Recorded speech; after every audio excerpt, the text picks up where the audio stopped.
India thinks कि Pakistan is घुटनों पर आ गया है। वो it is suffering from A political crisis, economic crisis, environmental crisis. एतबार से बात करें एज वी स्पीक, हम इस वक्त भी कुछ मुश्किल वक्त है जिसका हमें सामना है। माशी एतबार से तो पाकिस्तान के लिए इकोनॉमिकली भी ये साल जो है वो खासा टर्बुलेंट रहा। मतलब don't look at Pakistan as a दुश्मन, look at Pakistan the way Akbar would look at Shehzade Salim कि ये बिगड़ा हुआ शहजादा मेरे तरफ बगावत किया हुआ है।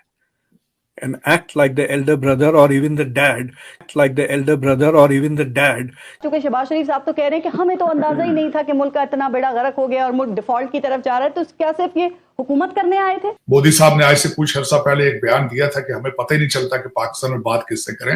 मैं उनकी इस बात से एग्री करता हूं। आर्मी और सरकार इंडिया के खिलाफ, लेकिन आई हैव ए फीलिंग कि पब्लिक ओपिनियन पोलिंग ले तो बहुत ही प्रो इंडिया क्राउड मिल जाएगा आपको पास। इंटेलेक्चुअल कि पाकिस्तान को they have to adopt as a younger brother, no question about it. दोनों साइडों से जब तक नहीं होगा ये ताली हमेशा दो हाथों से बजती है। आपके पास मांगे तांगे के भी 5 बिलियन नहीं है, उनके पास 560 बिलियन है।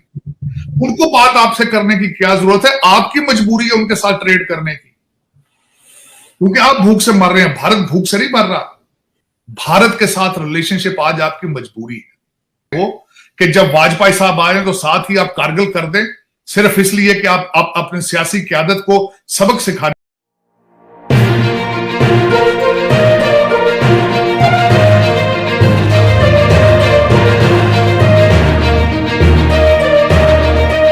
एक और बात कह दूंगा मैं इंडिया के ताल्लुक से। इंडिया के पास जो करंट मूड है, इंडिया थिंक्स कि पाकिस्तान इज घुटनों पर आ गया है। वो it is suffering from A political crisis, economic crisis, environmental crisis. मतलब कहते हैं ना कि सर मुनाते ओले पड़े, इस तरह के प्रॉब्लम्स आ रहे हैं पाकिस्तान के लिए। और India is now strong in many ways. India thinks it has a military advantage, it has a diplomatic advantage on Pakistan. Pakistan को वो आइसोलेट कर दिए हैं। यहाँ तक कि मुस्लिम दुनिया में इंडिया के ताल्लुकात are better with OIC and Muslim countries than Pakistan. So they feel कि हम negotiate क्यों करें, because every negotiation involves some sort of concessions. तो India is in a zero concession mode with Pakistan now. So उसके वजह से भी ये ताल्लुकात improve नहीं हो रहे। They want to see some kind of, I don't know whether they want to see कि पाकिस्तान grovel करे या पाकिस्तान थोड़ा humiliate हो जाए, फिर उसके बाद they will move forward। मतलब यही तो फर्क है ना मोदी और वाजपेयी में। वो भी तो बीजेपी की गवर्नमेंट थी जब Atal Bihari Vajpayee himself reached out, but यहाँ पे ये जेस्चर नहीं मिल रहा है। दूसरी चीज ये है कि जो 2024 का इलेक्शन आ रहा है उसके लिए Pakistan is a very useful polarising point, और उसको लेकर मुझे लगता कि द चांसेस ऑफ, मतलब पाकिस्तान को डिमोनाइज करने से बहुत ज्यादा एडवांटेज मिलता है करंट गवर्नमेंट को। So reaching out and making peace with Pakistan 24 election तक भी मुझे ऐसा नहीं लगता कि India will make any concessions. But अगर पाकिस्तान इनिशिएटिव लेता है तो इंडिया के साथ बेहतर हो या ना हो, पाकिस्तान का इंटरनेशनल इमेज बेहतर हो सकता है। भारत के साथ रिलेशनशिप शहबाज शरीफ साहब और आपकी सियासी गवर्नमेंट का जो है वो रिलेशन वो उनके इख्तियार में नहीं है। भारत के साथ जो फॉरेन पॉलिसी है वो आपकी आर्मी ने डिसाइड करनी होती, बल्कि सारी फॉरेन पॉलिसी आपकी आर्मी रिसीव करती है। उसके जवाब में मोदी साहब ने आज से कुछ अर्सा पहले एक बयान दिया था कि हमें पता ही नहीं चलता कि पाकिस्तान में बात किससे करें। मैं उनकी इस बात से एग्री करता हूं। और दूसरा, उसमें देखा जाए आज, बल्कि मुझे ये बताएं, आप भारत के साथ रिलेशनशिप की बात करते हैं, आपके अफगानिस्तान के साथ क्या रिलेशनशिप है, आपके ईरान के उनके साथ क्या रिलेशनशिप है, आपके चाइना के साथ क्या रिलेशनशिप है। आप सिर्फ और सिर्फ रिलेशनशिप उन अक़वाम के साथ बनाना चाहते हैं जहां से डॉलर और यूरो आने की उम्मीद हो। आपको ईरान से डॉलर नजर नहीं आते, आप वहां नहीं जाते। भारत के साथ आप सिर्फ इसलिए रिलेशनशिप खराब रखना चाहते हैं कि आपके बजट, डिफेंस बजट इतना हो कि जिसकी हद कोई ना हो, और आप कश्मीर के मसले को भी इसी तरह उजागर रखना चाहते हैं ताकि उस पर पैसे बन सके।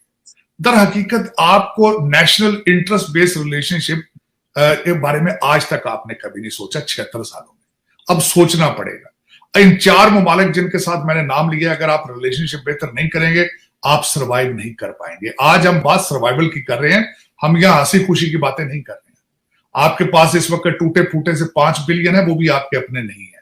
You are practically have gone bankrupt. आप सिर्फ देखें, डार साहब को डेली बेस पे कहना पड़ता है कि हम बैंकरप्ट नहीं हो रहे हैं, हालांकि आप हो चुके हैं।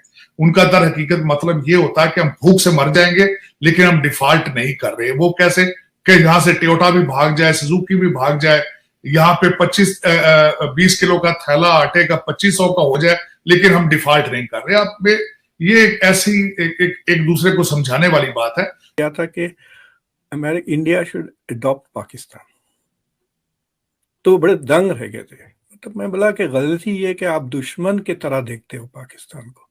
Don't look at Pakistan as a दुश्मन, look at Pakistan the way Akbar would look at Shehzade Salim, कि ये बिगड़ा हुआ शहजादा मेरे तरफ बगावत किया हुआ है, and act like the Elder brother और इवन द डैड। क्योंकि अगर पाकिस्तान कोलैप्स होगा तो सबसे ज्यादा नुकसान इंडिया का ही होगा। रेफ्यूजीज, इमेजिन एक 25 मिलियन रेफ्यूजीज अगर पैदा हो गए, इधर आ गए, तो क्या रोकेंगे बॉर्डर पे? उनको गोलियां मारेंगे? नहीं ना। So there are lots of problems for India if Pakistan is not ticking along in some way. India में बाद लोगों का ख्याल है कि we will wait for Pakistan to collapse and break into 4 pieces, मतलब वो डिसइंटीग्रेशन की बात कर। That is not a good solution, it will create lots of problems for India. So India has to deal with it. और देखिए, जितना power advantage India has right now over Pakistan, आप उसको रिवर्स करके देख लें सिचुएशन। अगर उतना पावर एडवांटेज पाकिस्तान को अगर होता इंडिया के ऊपर इस वक्त, तो फिर वो जंग कर देते और एक कश्मीर की तलाश में। So India is acting with quite restraint, मैं कहता हूँ इस सिचुएशन में। But I think India needs to go and fix the problems inside Pakistan. We can't wait to Pakistan to solve its own problems. It has shown an inability to solve the problems. Or they can start by helping Pakistan on the economic front. अभी $3.6 billion का credit दे दिया है श्रीलंका को। This is the time. Public opinion India के favour में वैसे ही रहता है पाकिस्तान में। Pakistan is like Iran, government America के खिलाफ, पब्लिक प्रो अमेरिका। पाकिस्तान में भी वैसे ही है, आर्मी और सरकार इंडिया के खिलाफ, लेकिन आई हैव ए फीलिंग कि पब्लिक ओपिनियन पोलिंग ले तो बहुत ही प्रो इंडिया क्राउड मिल जाएगा आपको पास। India should step up and, मतलब they have to have a paradigm shift. या तो पाकिस्तान में पैराडाइम शिफ्ट हो या इंडिया में पैराडाइम शिफ्ट हो, वरना they are moving towards a slow collision. तो आई हैव ए फीलिंग के India needs to show bold, और ये मेरे ख्याल से नरेंद्र मोदी ही कर सकते हैं। जिस तरह से कहते हैं ना कि Nixon is the only president who could have gone to China. तो I think, देखिए, अगर राहुल गांधी पीस बढ़ाते हैं, एक्सेप्ट नहीं करेंगे, लेकिन अगर मोदी, लेट्स से कि 24 का इलेक्शन मोदी जीत जाते हैं and he goes down and sits in, सारे मसले आज में हल करे बगैर नहीं जाता, India will accept the solutions that Modi will accept, but he is not interested.